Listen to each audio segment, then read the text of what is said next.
July the 31st. Day-flying moths, noctuids, footmen, plusias and micromoths. Day-flying moths are best looked for on waste sites and downland. If in woods or areas of scrub, it is worth tapping branches, which generally will disturb a number of other species. The most eye-catching are the burnet and the cinnabar moth. The most likely to be seen this month is the claret-coloured six-spot burnet, which in some years may be seen in thousands.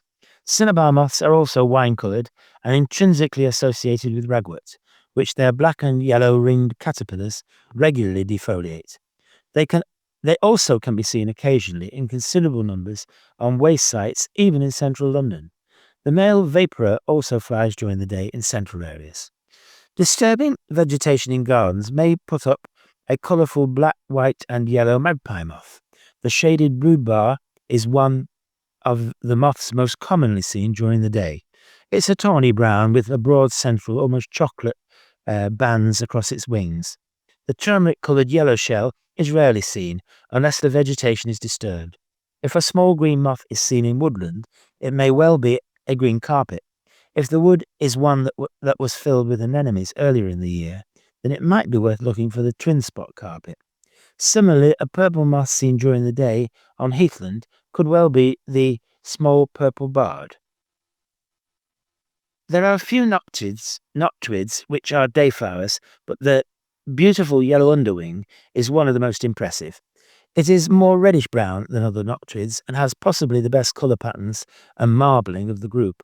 In London it is very local in its distribution, but is worth seeking out on Fairmile Common, or perhaps Wimbledon Common. The true lover's knot is similarly impressive noctuid, which is also common but only south of the Thames.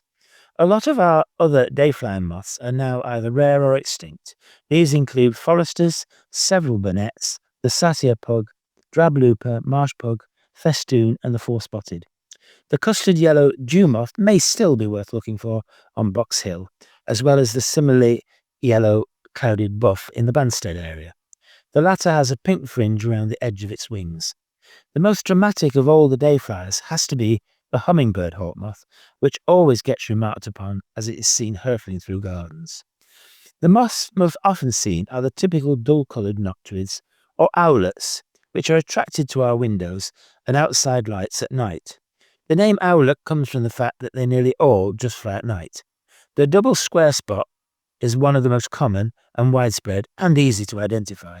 It's a small, squarish, black spots on its brown wings. There is also little excuse for missing dark arches, which is held to be the most common moth in London. Like so many of our moths, it is variable in colour, in this case varying from brown to grey, with a melanistic form, once again seeming to prefer the east end. A close second for the most common moth is the large yellow underwing. It betrays its presence when it flashes its rather more orange than yellow hindwings when disturbed. Other very common, typically coloured noctuids include the common, lesser rustic, and smoky wainscots. The uncertain is also common, but as its name suggests, difficult to identify, although it has got an unusual bulbous end to its abdomen. The old lady is one moth once seen that is rarely forgotten. Although only grey-brown, its sheer size and broad curved wings at rest always mark it out. It derives its name from the dolman cape worn by old ladies in the past.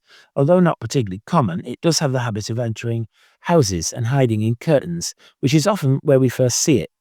Oddly, unlike most moths, it seems to prefer central areas, where it also seems to be attracted to garden sheds and even London Underground tunnels. Noctuids are not generally known for their beauty, but the true lover's knot and the straw dot certainly deserve a second look. The true lover's knot is only likely to be seen near areas of heath. Although small, it is covered in fine black, white and reddish streaks and circles with dotted edges to its wings. Sometimes it shows more pinks and purples.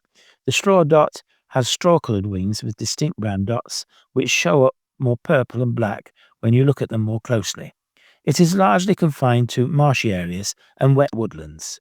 Footmen are always easy moths to recognise due to their habit of pressing their long, narrow brown wings so close to their body they resemble the button-up appearance of a footman in livery. As a group, some are unusual, feeding on the lichens and green algae that cover tree boles. The common and rosy footman that continue to fly from last month are now joined by the dingy, scarce, and four-dotted. They may even be faint possibilities of the red-necked and four-spotted footnote. Yet another attractive group of medium-sized brown moths with interesting patterns are the fine metallic markings on are the plusias. To aid identification, they have a prominent tuft of scales on their thorax, which can almost look like a small hump. The ubiquitous silver white is one that is very well known, but other common species include the beautiful, plain golden Y, burnished breast, golden plusia, and the spectacle. In many ways, they are all similar to the silver Y, but with different colours and metallic sheens. The golden Ys have similar white Y markings on their wings, but are more golden brown in colour. The burnished brass is more of a brass yellow, and the golden plusia sometimes has markings that, with a little poetic license, could possibly be described as golden. The burnished brass has a fondness for nettles and so can be found quite centrally, whereas the golden plusia prefers delphiniums and monkshood, and consequently tends to be found in suburban gardens. Lastly, the spectacle gets its name from its so-called white rim spectacles, which can only possibly be seen if the moth is examined head-on. As already mentioned, there are many micromoths. Even though there are over 1,000 in Britain, most go totally unnoticed due to their small size and often dull colours. They can be as small as 1.5 millimeters in length and have larvae so small that they can live between the top and bottom of a leaf blade, creating the blotches and mines we see on many leaves at this time of year. However, among them there are a small number of more colourful species that often get seen this month. Some we notice due to the tendency to swarm, for example the longhorns with their long waving antennae. The green tortrix moth, Tortrix viridana, which is easily disturbed in numbers from oak branches, and grass moths, which we disturb when walking through uncut grass, where they rest usually head down on grass stalks. They are generally dull in colour and fly short distances before settling down again in the grass. The chestnut minor moth can also sometimes be seen in numbers floating around the trunks of horse chestnut trees. Typical features of micromoths that might help you identify them generally are their small size, dull colours, narrow forewings, and weak slow flight. Many have small snouts. Most are nocturnal and often attracted to lights. As their diet consists of all manner of vegetable matter, they are found in many different habitats. Several have larvae that are even found in bees' nests and have names to match, for example the bee, honey, and honeycomb moth. The familiar common clothes moth, Tiniola biscelliella, is quite typical in many ways. It is dull-coloured, small, runs rather than flies when disturbed, and then flies badly when it does. It may well be seeking out old woolens on which to lay its eggs this month. However, there are some colourful species worth looking out for. The small magpie, Anania hortulata, is very similar to its colourful micromoth cousin, the magpie, but only 1.5 centimeters in length. The mother of pearl moth, Pleurotyla ruralis, has an attractive pearly sheen with rainbow tints, and the common purple and gold Pyrostra purpuralis has the colours described and just looks like a tiny butterfly. Others such as the plume moths are more easily recognised due to their feathery wings held out at right angles, giving them a slightly ghosty appearance.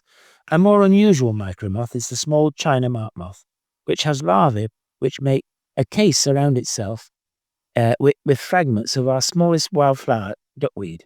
The adult gets its name from its wing pattern, which is supposedly similar to a potter's mark.